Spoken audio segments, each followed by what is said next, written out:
Rishton tumani O'yrat mahalla fuqarolar yig'ini hududidagi Ziyo Kids xususiy bolalar bog'chasini tashkil etganligi unchalik ko'p bo'lgani yo'q. Lekin shu qisqa fursat mobaynida juda ko'p ijobiy va salmoqli ishlarni amalga oshirdilar. Savob ishni har kun qilmoq kerak shioriga amal qilayotgan bog'cha direktori Obidaxon Husanovning so'zlariga quloq tuting. Salomatlik tilagan holatda o'zimiz haqimizda qisqacha ma'lumot berib o'tishni joiz deb bildim. Bizni Ziyo Kids bolalar bog'chasi 70 o'ringa mo'ljallangan bo'lib, hozirda 70 ta tarbiyalanuvchini o'z qamroviga olgan bog'cha hisoblanadi. Bizning bog'chamizda har xil mashg'ulotlar, yana qo'shimcha mashg'ulotlar ham o'rin olgan. Rus tili, ingliz tili hamda turk tili muntazam ravishda bolajonlar bilan birgalikda shug'ullanib boramiz. Ertalabki nonushta, obedimiz hamda kechki taomlarimizdan iborat menyularimiz. Hozirda bahoriy taomnomadan foydalanyapmiz.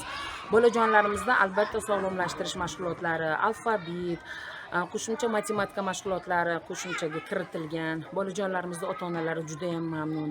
Bayram tadbirlarini juda ham keng ravishda olib boramiz. Rus tili, ingliz tili ma'lumotlarini, alfabetlarni bolajonlarimiz tugatib bo'lgan bugungi holatda.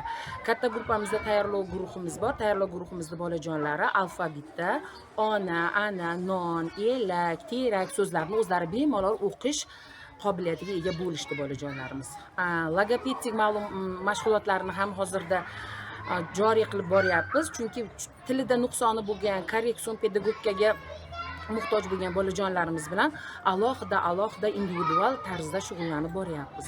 Xudo xolasa biz kelajakka O'zbekiston Respublikasi uchun chiroyli kadrlar yetishtirib berish bizning asosiy maqsadimizdan biri hisoblanadi. Tarbiya o'chog'i hamda mahalla konsepsiyasi asosida mahalla bilan hamkorlikda olib borayotgan ishlaringiz. Mahalla bilan hamkorlikda olib borayotgan ishlarimiz mana shu qiynalgan oilalarning farzandlarini biz imtiyozli ravishda qabul qildik.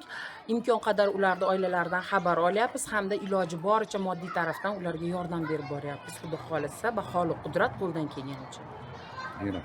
Keyin ishsiz bo'lib qolgan ayollarimizni ish bilan ta'minlashda o'zimizni oldimizga maqsad qilib qo'yganmiz. Hozirda bizda 3 ta guruh bo'lsa ham, lekin tarbiyachilarim, nyanichkalarimni sonini ko'paytirib 12 ta ish o'rinida yaratganmiz. Bog'chada o'zbek tilidagi she'r, qo'shiq, raqslardan tashqari rus, ingliz, turk tillarini o'rgatilayotganligi tahsinga loyiq.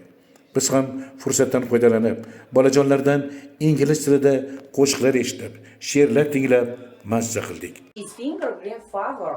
This is finger grandfather. This is finger grandmother. This is finger. E'tiborli tomoni mahalla raisi Izzatilla Qozoqboyevning bog'cha tadbirlarida muntazam qatnashishi bo'ldi. Biz ham kichkintoylar bilan xayrlashib, Ziyo Kids hududini tark etdik.